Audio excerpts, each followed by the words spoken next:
ಆನೇಕಲ್ ತಾಲೂಕಿನ ಚಂದಾಪುರ ಪುರಸಭೆ ವ್ಯಾಪ್ತಿಯ ವಾರ್ಡ್ ನಂಬರ್ 19ರ ಕೀರ್ತಿ ಬಡಾವಣೆಯಲ್ಲಿರುವ ರಾಜ್ಯ ಪ್ರಶಸ್ತಿ ಪುರಸ್ಕೃತರಾದ ಕೆ ಮಹೇಶ್ ರವರ ಮನೆಯ ಅಂಗಳದಲ್ಲಿ ಚಿನ್ಮಯ ಸೇವಾ ಸಂಸ್ಥೆ ವತಿಯಿಂದ ಮನೆ ಮನಗಳಲ್ಲಿ ಸಾಹಿತ್ಯ ಸಿಂಚನ ಕಾರ್ಯಕ್ರಮವನ್ನು ಆಯೋಜಿಸಲಾಗಿತ್ತು. ಇಂದು ವರಕವಿ ಡಾಕ್ಟರ್ ದಾರಾ ಬೇಂದ್ರೆ ರವರ ವಿರಚಿತ ಕಾವ್ಯ ಗಾಯನ ಹಾಗೂ ಸ್ಮರಣೆ ಕಾರ್ಯಕ್ರಮವನ್ನು ಹಮ್ಮಿಕೊಳ್ಳಲಾಗಿತ್ತು. ಪ್ರತಿ ತಿಂಗಳ 3ನೇ ಭಾನುವಾರದಂದು ಆನೇಕಲ್ ತಾಲೂಕಿನಲ್ಲಿರುವ ಸಾಧಕರು, ಹೋರಾಟಗಾರರ ಮನೆಯ ಅಂಗಳದಲ್ಲಿ ಚಿನ್ಮಯ ಸೇವಾ ಸಂಸ್ಥೆ ವತಿಯಿಂದ ಮನೆ ಮನಗಳಲ್ಲಿ ಸಾಹಿತ್ಯ ಸಿಂಚನ ಕಾರ್ಯಕ್ರಮವನ್ನು ಹಮ್ಮಿಕೊಳ್ಳುವ ಮೂಲಕ ಮನೆ ಮನಗಳಲ್ಲಿ ಸಾಹಿತ್ಯವನ್ನು ಬಿತ್ತುವ ಕೆಲಸವನ್ನು ಮಾಡುತ್ತಿದ್ದಾರೆ ಎಂದರೆ ತಪ್ಪಾಗಲಾರದು. ಇದೇ ಸಂದರ್ಭದಲ್ಲಿ ವರಕವಿ ಡಾಕ್ಟರ್ ದಾರಾ ಬೇಂದ್ರೆರವರಿಗೆ ಸಂಬಂಧಿಸಿದ ಕಾವ್ಯ ಗಾಯನ ಮತ್ತು ಸಾಧನೆಗಳನ್ನು ಸಾರ್ವಜನಿಕರಿಗೆ ತಿಳಿಸಿಕೊಡಲಾಯಿತು. ಕಾರ್ಯಕ್ರಮದ ಅಧ್ಯಕ್ಷತೆಯನ್ನು ಸರ್ಕಾರಿ ನೌಕರರ ಸಂಘದ ಅಧ್ಯಕ್ಷ ಕೆ ಶಿವಣ್ಣರವರು ವಹಿಸಿದ್ದರು. ಕಾರ್ಯಕ್ರಮದಲ್ಲಿ ರಾಷ್ಟ್ರೀಯ ಯುವ ಪ್ರಶಸ್ತಿ ಪುರಸ್ಕೃತರು ಹಾಗೂ ಚಿನ್ಮಯ ಸೇವಾ ಸಂಸ್ಥೆಯ ಅಧ್ಯಕ್ಷರಾದ ಡಾಕ್ಟರ್ ಚಿನ್ನಪ್ಪ ಚಿಕ್ಕಹಗಡೆರವರು, ಮಹಿಳಾ ಹೋರಾಟಗಾರ್ತಿ ಶ್ರೀಮತಿ ಕಾಂಚನಾ ಗೌಡರ್, ಗಾಯಕರಾದ ಶ್ರೀಮತಿ ಸೀತಾ ಹರ್ಷವರ್ಧನ್, ರಾಷ್ಟ್ರೀಯ ಯುವ ಪ್ರಶಸ್ತಿ ಪುರಸ್ಕೃತೆ ಹಿಳಲಿಗೆ ನಾಗವೇಣಿ, ಯುವ ಕವಿ ಉಗ್ಗಿನಹಳ್ಳಿ ಮಹೇಶ್, ಹಿರಿಯ ಪತ್ರಕರ್ತರಾದ ಸಿಆರ್ ವಿಜಯಕುಮಾರ್, ಗಾಯಕರಾದ ಗೋವಿಂದ್, ಶ್ರೀಮತಿ ಶ್ವೇತಾ ಮಹೇಶ್, ಮುಖಂಡರಾದ ನಿಸರ್ಗ ದೇವರಾಜ್ ನಾಯಕ್, ಜಗದೀಶ್ ಆಚಾರಿ, ಬಾಳಗಾರನಹಳ್ಳಿ ಸತೀಶ್, ಕುಮಾರಾಚಾರಿ ಮತ್ತು ಕೀರ್ತಿ ಬಡಾವಣೆಯ ನಿವಾಸಿಗಳು ಹಾಜರಿದ್ದರು.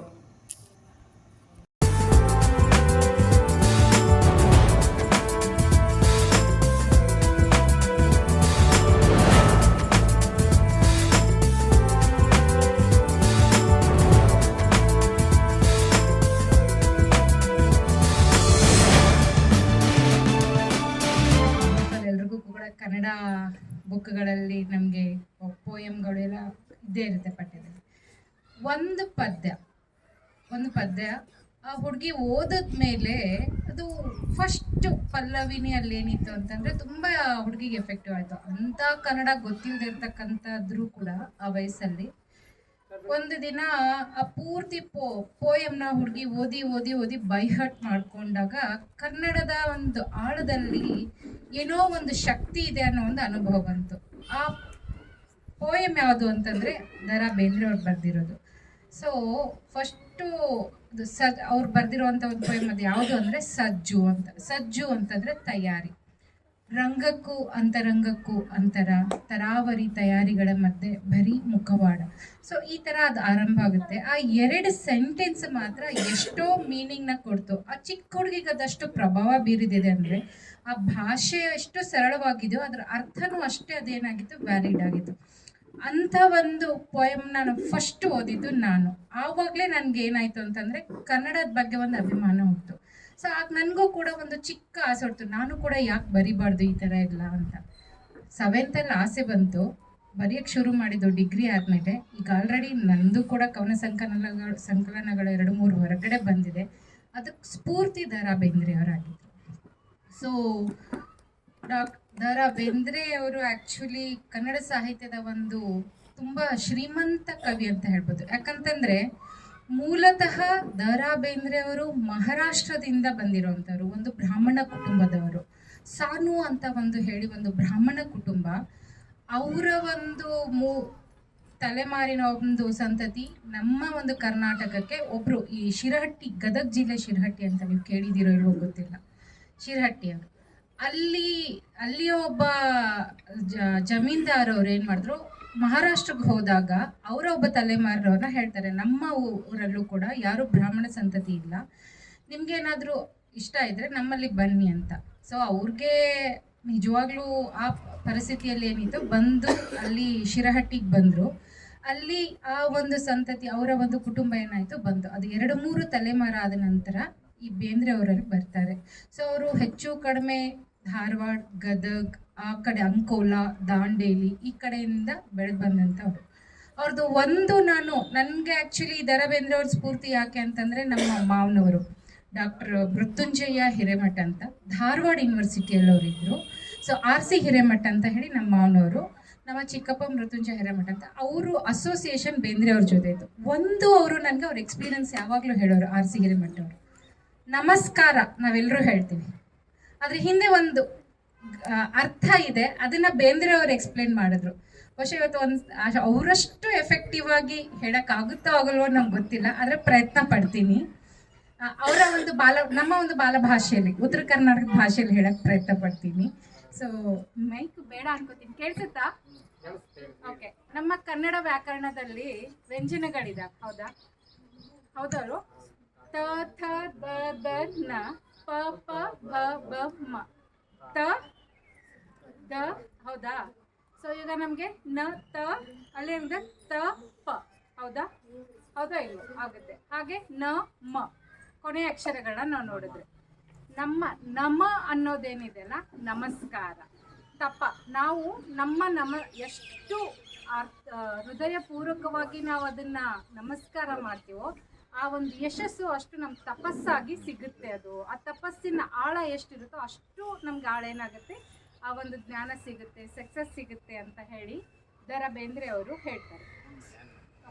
ಸೊ ಹೀಗೆ ಅವರು ಪ್ರತಿಯೊಂದು ಯಾರು ತೋರಿಸ್ಕೊಟ್ರು ಅಂತಂದ್ರೆ ದ.ರಾ. ಬೇಂದ್ರೆ ಅವ್ರನ್ನ ನಾವು ಸಾಹಿತ್ಯ ಲೋಕದಲ್ಲಿ, ಈಗ ನಮ್ಮ ಸಾಹಿತ್ಯ ಲೋಕವನ್ನ ನೋಡಿದ್ರೆ ನವ್ಯ ಸಾಹಿತ್ಯ, ಪುರಾತನ ಸಾಹಿತ್ಯ, ತುಂಬಾ ಸಾಹಿತ್ಯದ ಹಂತಗಳನ್ನ ನಾವು ನೋಡ್ತಾ ಬರ್ತೀವಿ. ಅದರ ಪ್ರತಿ ಒಂದು ಹಂತದಲ್ಲೂ ಕೂಡ ಅವರ ಸಾಹಿತ್ಯ ಏನಾಗ್ತಿದೆ, ಇವತ್ತಿಗೂ ಕೂಡ ಅದು ಒಂದು ದಾರಿನ, ಒಂದು ಸೂಕ್ಷ್ಮತೆನ, ಒಂದು ಪೂರ್ವಾಗ್ರಹಗಳನ್ನ ಬಿಡಿಸುವಂತ ಒಂದು ಶಕ್ತಿನ ಅದು ದ.ರಾ. ಬೇಂದ್ರೆ ಅವ್ರದ್ದು ತೋರಿಸ್ತಾ ಇದೆ. ಸೊ ಅವ್ರ ವ್ಯಕ್ತಿತ್ವದ ಬಗ್ಗೆ ನಾವು ಹೇಳೋದಾದ್ರೆ, ದ.ರಾ. ಬೇಂದ್ರೆ ಅವರು ನಾನು ಹೇಳಿದ ಪ್ರಕಾರ 1896ರಲ್ಲಿ ನವೆಂಬರ್ 31ರಂದು ಧಾರವಾಡ ಜಿಲ್ಲೆಯ ಸೋನಾ ಎನ್ನಂಬ ಗ್ರಾಮದಲ್ಲಿ ಅವರು ಜನಿಸಿದ್ರು. ಸೊ ಹೆಚ್ಚು ಕಡಿಮೆ ಅವರ ಕುಟುಂಬ ಸಾಹಿತ್ಯಕ್ಕೆ ನೇರವಾಗಿ ಇಲ್ಲದೆ ಇದ್ರೂ ಕೂಡ ಆ ಒಂದು ವೇದ ಶಕ್ತಿ, ಆ ಸಾಹಿತ್ಯದಿಂದ ಅವ್ರು ಬೆಳೆದು ಬಂದಿರೋದ್ರಿಂದ ಕನ್ನಡವನ್ನು ಅವ್ರು ಏನು ಮಾಡಿದ್ರು, ಹೆಚ್ಚು ಸಾಹಿತ್ಯದ ಒಂದು ಆಳವನ್ನು ಬೆಳೆಸ್ಕೊಂತ ಬಂದರು. ಧಾರವಾಡ ಜಿಲ್ಲೆಯಲ್ಲಿ ಅವರು ಹೆಚ್ಚು ಕಡಿಮೆ ತಮ್ಮ ಜೀವನವನ್ನು ಆರಂಭ ಮಾಡಿದ್ರು. ಬಹುತೇಕ ಭಾಗ ಅಂಕೋಲಾ, ದಾಂಡೇಲಿ, ಧಾರವಾಡ, ಗದಗ್ ಅಲ್ಲಿ ಅವರು ಕಳೆದ್ರು. ಸೊ ಅವ್ರ ಭಾಷೆ ಹೆಂಗೈತಿ ಅಂತಂದ್ರ ಪ್ರತಿ ಒಂದು ಸಾಹಿತ್ಯದಾಗೂ ಕೂಡ ಆ ಒಂದು ಉತ್ತರ ಕನ್ನಡದ ಭಾಷೆನ ಅವರು ಎತ್ತಿ ಹಿಡಿದು ತೋರಿಸಿದ್ದಾರೆ. ಅದು ಒಂದು ಅವ್ರದ ಹೆಗ್ಗಳಿಕೆ ಅಂತ ನಾನು ಹೇಳ್ಬೋದು. ಸೊ ಅವ್ರ ಕಾವ್ಯ ಕೇವಲ ಒಂದು ದೃಷ್ಟಿಕೋನಕ್ಕೆ ಮಾತ್ರ ಸೀಮಿತವಾಗಿರ್ಲಿಲ್ಲ.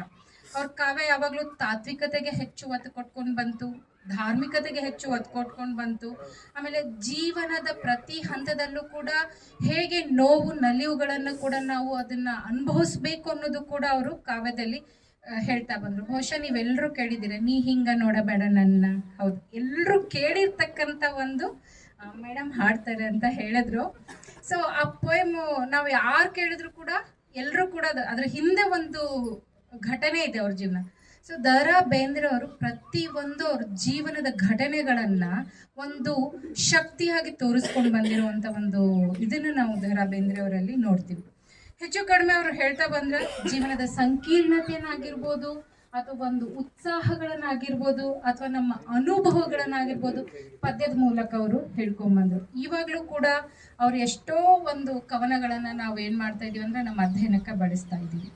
ಸೊ ಅವ್ರದ್ದು ಒಂದೇ ಒಂದು ಪದ್ಯ ನಾನು ಇಲ್ಲಿ ಹೇಳಕ್ ಇಷ್ಟಪಡ್ತೀನಿ. ಹುಬ್ಬಳ್ಳಿ ಹೂವಿನ ಮೂಲೆಯಲ್ಲಿ ಒಂದು, ಕೇಳಿದಿರೋ ಇಲ್ವೋ ಗೊತ್ತಿಲ್ಲ.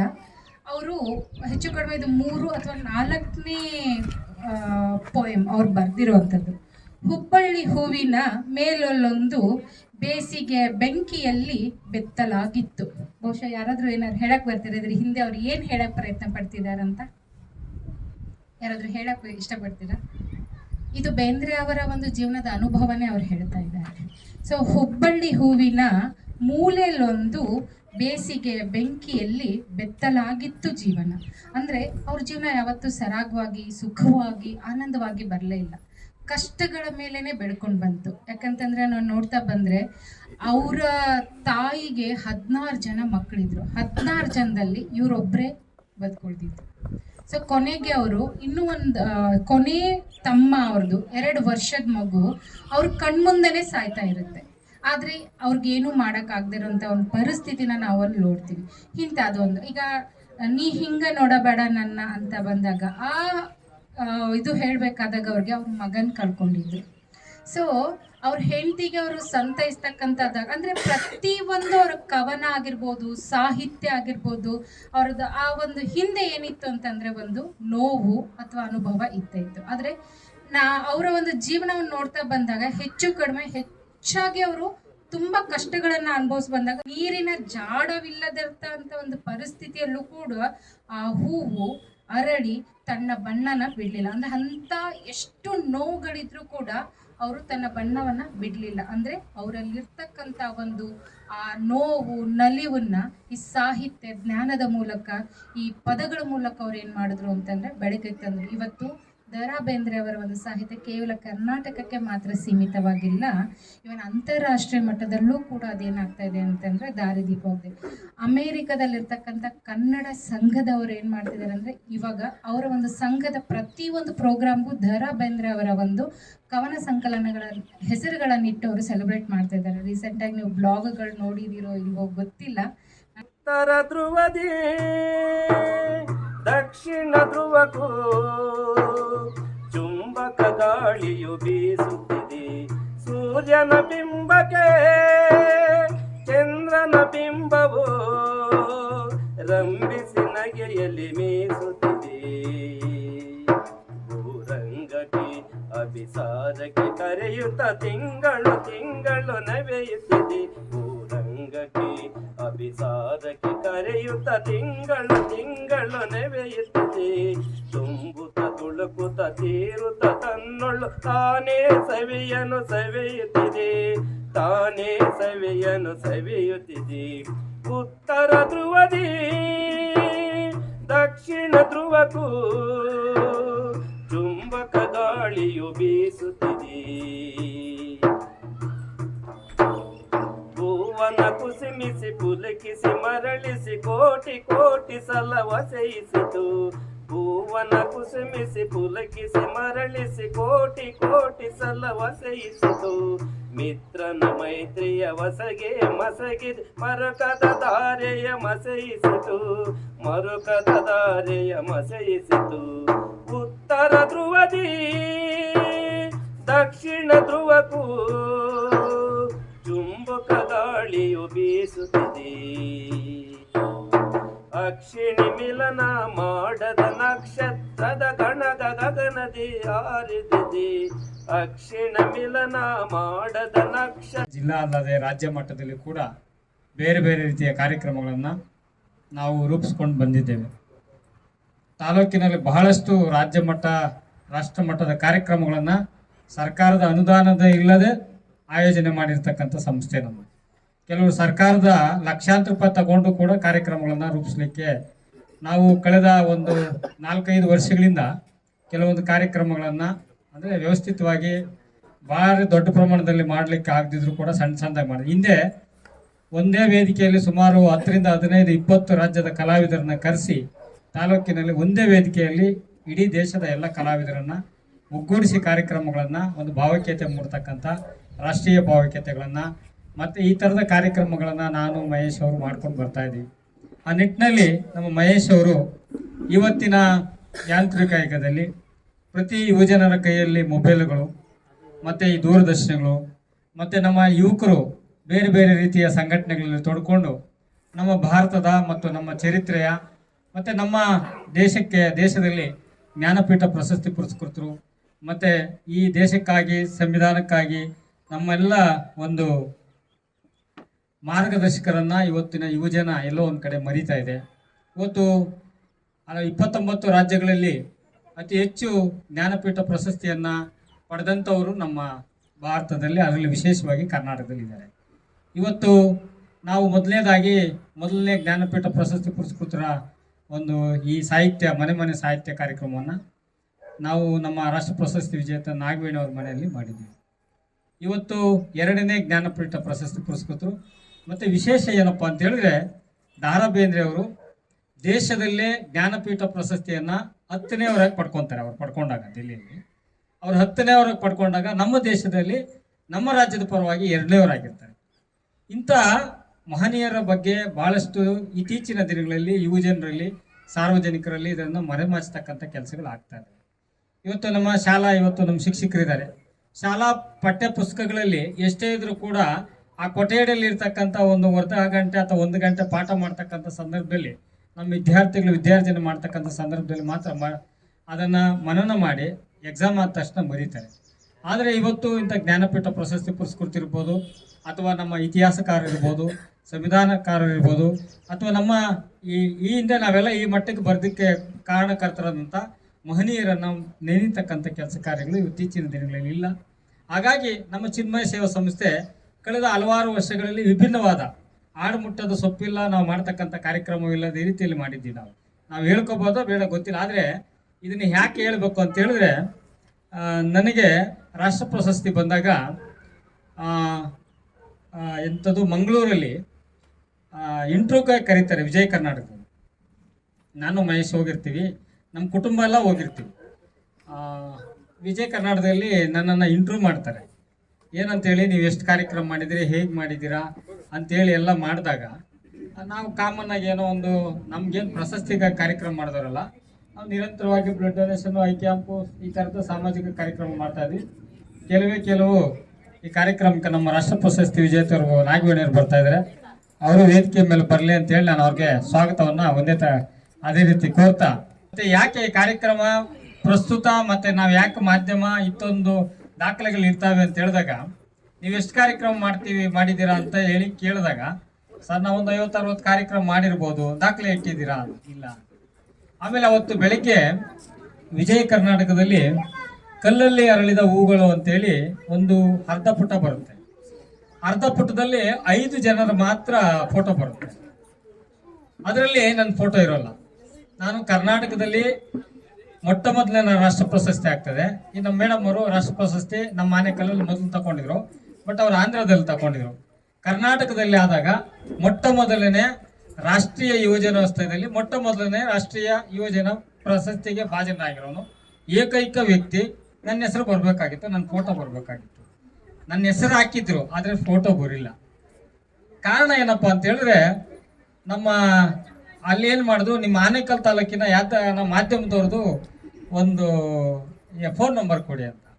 ಆಗ ನನ್ನ ಗುರುಗಳದ್ದು ಶಿವಣ್ಣ ಸರ್ದು ಕೊಟ್ಟಿದ್ರೆ ಅವರು ಅದಕ್ಕೆ ಯಾವ ರೀತಿ ಬೇಕಾದರೂ ಕೊಡ್ತಾಯಿದ್ರು.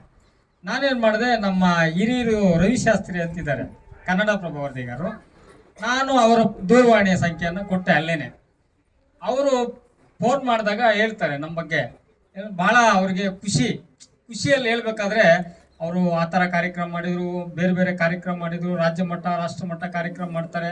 ಆಮೇಲೆ ಅವ್ರು MP ಗೆ ನಿಂತಿದ್ರು ಅಂದ್ಬಿಟ್ರು, MP ಗೆ ನಿಂತಿದ್ರು, MLA ಗೆ ನಿಂತಿದ್ರು. ಆಮೇಲೆ ಅಲ್ಲಿ ಅವರು ಹೇಳಿದ್ರು, ಹೌದಾ ನೀವು ಚುನಾವಣೆಗೆ ಸ್ಪರ್ಧೆ ಮಾಡಿದ್ರ? ನಾವು ಇಂಡಿಪೆಂಡೆಂಟ್ ಆಗಿ ಮಾಡಿದ್ವಿ ಸರ್. ಆಮೇಲೆ ಎಷ್ಟು ಮತ ತಗೊಂಡೋದು? ಒಂದು 5800 ಓಟ್ ತಗೊಂಡ್ರು. ಸರಿ, ಆವಾಗ ಯಾರು ನಮ್ಮ BJP ಪಕ್ಷದಿಂದ ಯಾರು ಸ್ಪರ್ಧೆ ಮಾಡಿದ್ರು? ಆಮೇಲೆ ಇಂತಿಂತಾರು ಅಂತಿದ್ರು ಅಷ್ಟೇ. ಅದಾದ್ಮೇಲೆ ನೀವು ಹೋಗ್ಬೋದು ಅಂತ ಲಿಫ್ಟಲ್ಲಿ ಹೋಗಿದ್ವಿ. ಕೆಳಗಡೆ ಮಹೇಶ್ ಅವರಿದ್ರು, ಮೇಲೆ ನಾವಿದ್ವಿ.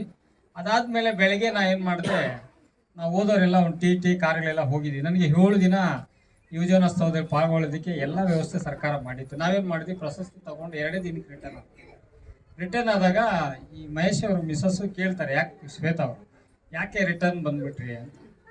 ಇಲ್ಲ, ಅಲ್ಲಿ ಈ ಥರ ವಿಜಯ ಕನ್ನಡದಲ್ಲಿ ಹಿಂಗೆ ಆಯಿತು, ಈ ಥರ ಭಾಳ ಬೇಸರ ಆಯಿತು ಚಿನ್ನಪ್ಪ ಅವ್ರಿಗೆ, ಹಂಗಾಗಿ ನಾವೆಲ್ಲ ರಿಟರ್ನ್ ಮಾಡ್ತೀವಿ. ಇಲ್ಲ, ನೀವು ಮಾಡಿರೋ ಕಾರ್ಯಕ್ರಮಗಳೆಲ್ಲ ನಾನೊಂದು 80ರಿಂದ 90 ಕಾರ್ಯಕ್ರಮನ ಸೇವ್ ಮಾಡಿಟ್ಟಿದ್ದೀವಿ, ಕಪ್ಪು ಬಿಳುಪು ಅಂತ. ಮತ್ತು ಅದನ್ನು ತಗೊಂಡು ನಾನು ವಿಜಯ್ ಕೋಟ್ಯಾನ್ ಅಂತ ವಿಜಯ ಕರ್ನಾಟಕರು ಅವ್ರಿಗೆ ಎಂಥದ್ದು ನಾನು ಫೋನ್ ಮಾಡಿದೆ, ಸರ್ ಈ ಥರ ನಮ್ಮ ಕಾರ್ಯಕ್ರಮ ಒಂದು 100 ಕಾರ್ಯಕ್ರಮ ದಾಟಿದ್ದೀವಿ ಸರ್.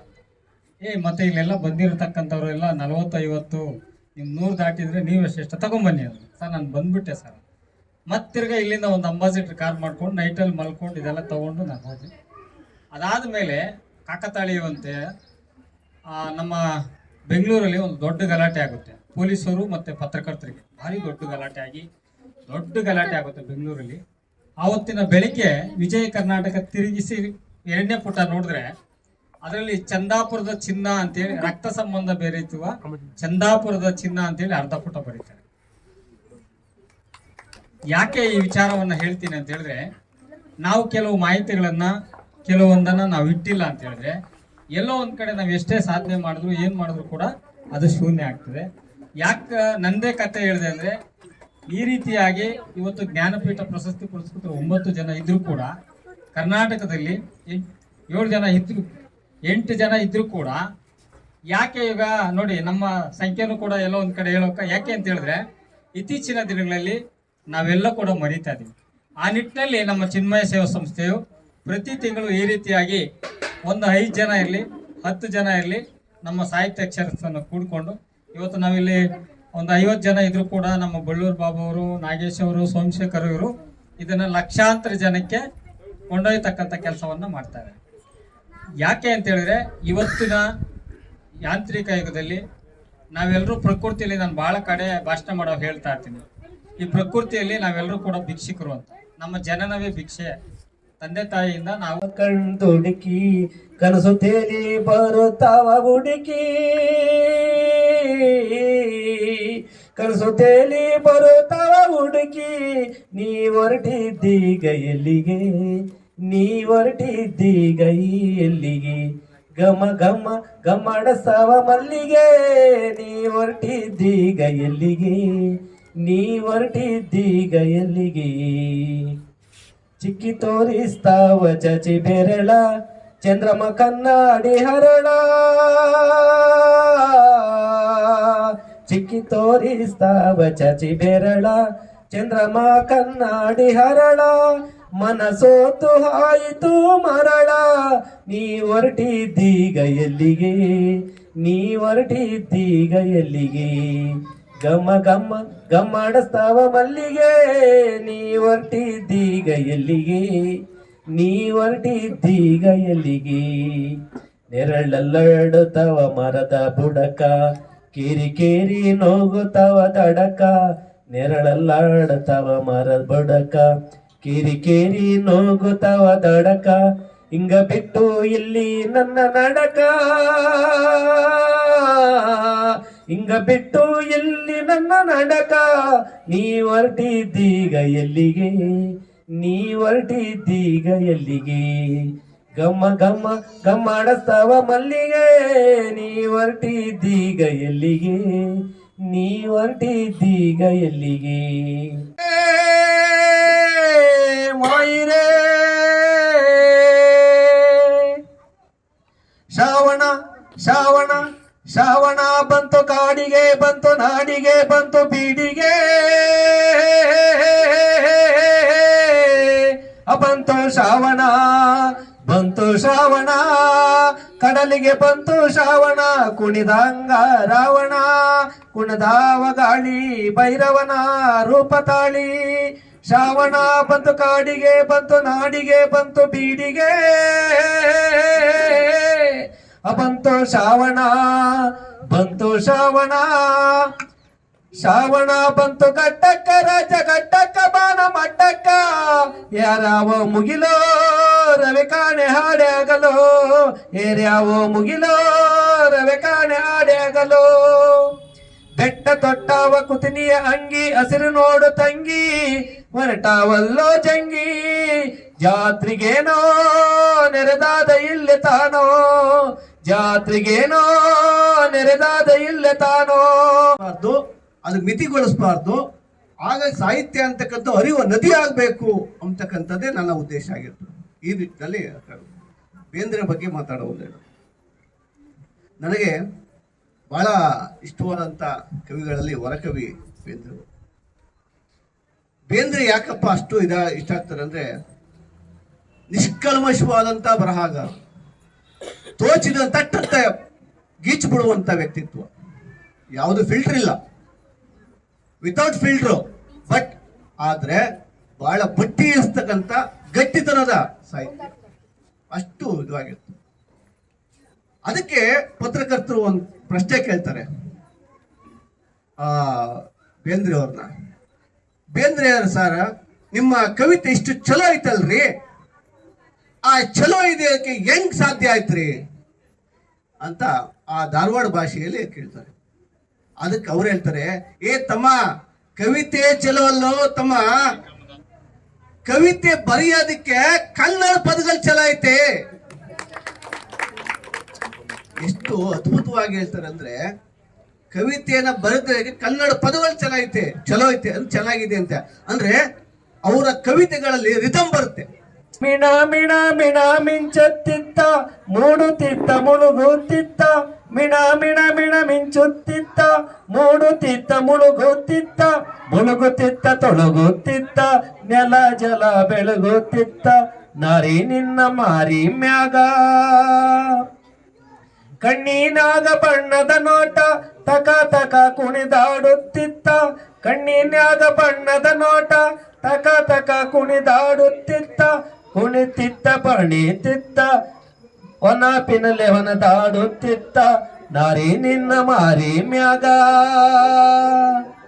ಮನದ ಮಾಮರದ ಕೋನಿಗೆ ಕೋಕಿಲೊಂದು ಕೂಡುತ್ತಿತ್ತ ಮನದ ಮಾಮರದ ಕೋನಿಗೆ ಕೋಕಿಲೊಂದು ಕೂಡುತ್ತಿತ್ತ ಕೂಡುತ್ತಿತ್ತ ಆಡು ಬಿಟ್ಟು ಬರೇ ನಿನ್ನ ಹುಡುಕುತ್ತಿತ್ತ ನಾರಿ ನಿನ್ನ ಮಾರಿ ಮ್ಯಾಗ ಒಂದು ಜೀವನೊಂದುಕೊಂಡು ಅಗಲಿರಲು ಮಿಡುಕಾಡುತ್ತಿತ್ತು ಒಂದು ಜೀವನೊಂದುಕೊಂಡು ಅಗಲಿರಲು ಮಿಡುಕಾಡುತ್ತಿತ್ತು ಮಿಡುಕುತ್ತಿತ್ತ ತೊಡುಕುತ್ತಿತ್ತ ಏನು ಒಂದು ಹುಡುಕುತ್ತಿತ್ತ ನಾರಿ ನಿನ್ನ ಮಾರಿ ಮ್ಯಾಗ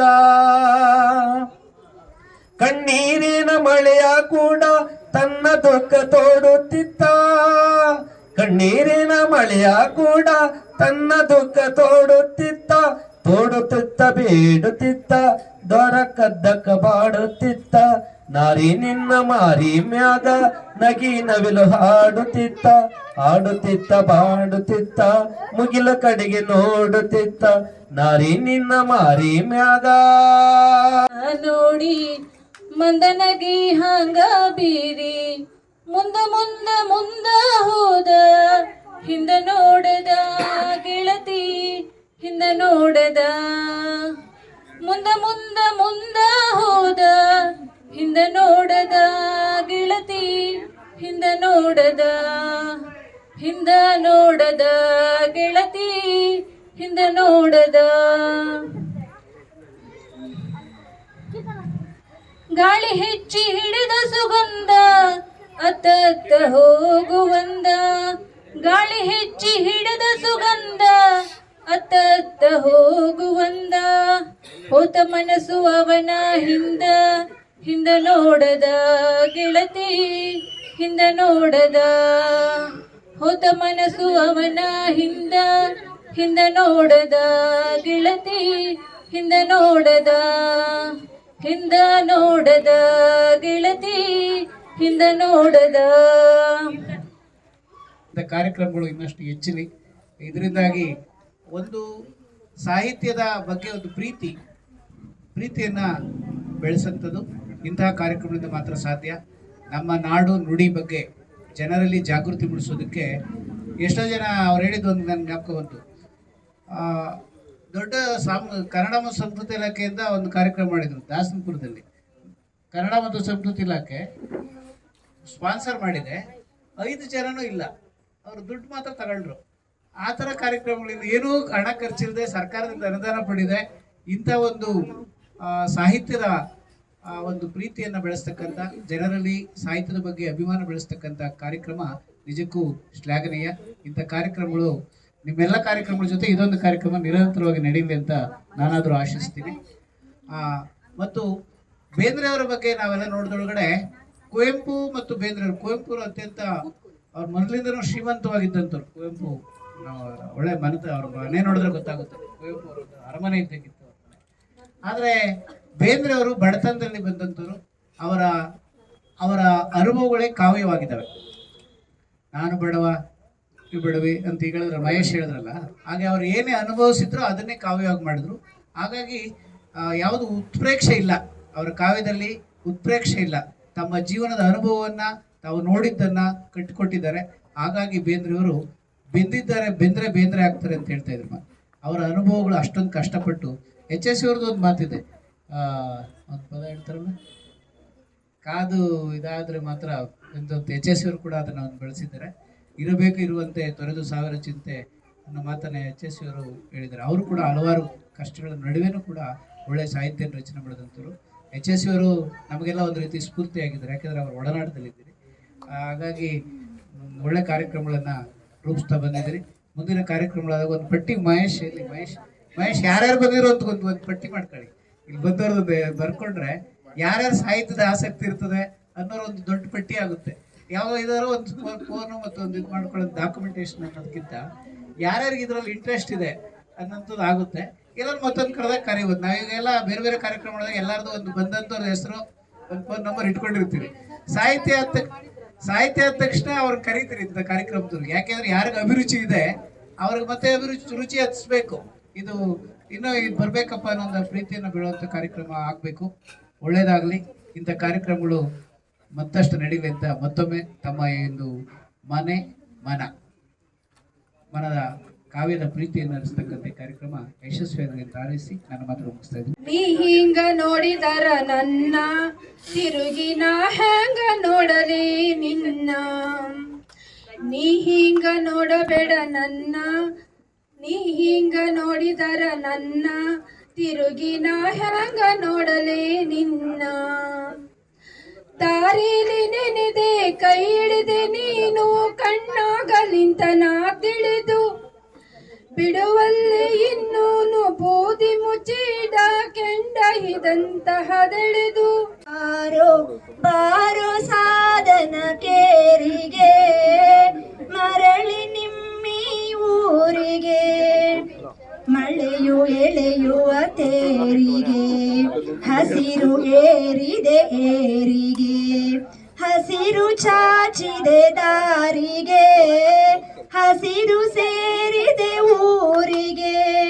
ನಂದನದ ತುಣುಕೊಂದು ಬಿಟ್ಟಿದೆ ನೋಟ ಸೇರದು ಯಾರಿಗೆ. ಬಾರೋ ಬಾರೋ ಬಾರೋ ಬಾರೋ ಸಾಧನ ಕೇರಿಗೆ ಮರಳಿ ನಿಮ್ಮಿ ಊರಿಗೆ. ಮಳೆಯ ಮೊಗವೇ ಹೊರಳಿದೆ ಕೋಕಿಲಕ್ಕೆ ಸವಿ ಕೊರಳಿದೆ, ಬೇಲಿ ಹೂವಿಗೂ ಬೆರಳಿದೆ ನೆಲಕ್ಕೆ ಹರಿಯುವ ನೆರಳಿ. ಒಳಿತು ಮಾಡು ಮನಸ ನೀರುದು 3 ದಿವಸ, ಒಳಿತು ಮಾಡು ಮನಸ ನೀರುದು 3 ದಿವಸ. ಉಸಿರು ನಿಂತ ಮ್ಯಾಲೆ ನಿನ್ನ ಹೆಸರು ಹೇಳುತ್ತಾರ, ಉಸಿರು ನಿಂತ ಮ್ಯಾಲೆ ನಿನ್ನ ಹೆಸರು ಹೇಳುತ್ತಾರ. ಎಣ ಅನ್ನುತ್ತಾರ ಮಣ್ಣಾಗ ಉಳುತ್ತಾರ, ಚೆಟ್ಟ ಕಟ್ಟುತ್ತಾರ ನಿನ್ನ ಸುಟ್ಟು ಹಾಕುತ್ತಾರ. ಒಳಿತು ಮಾಡು ಮನಸ ನೀರುದು 3 ದಿವಸ, ಒಳಿತು ಮಾಡು ಮನಸ ನೀರುದು 3 ದಿವಸ. 3 ದಿನದ ಸಂತೆ ನಗು ನಗುತ್ತ ಮಾಡಬೇಕು, ದ್ವೇಷವೆಂಬ ಕಂತೆ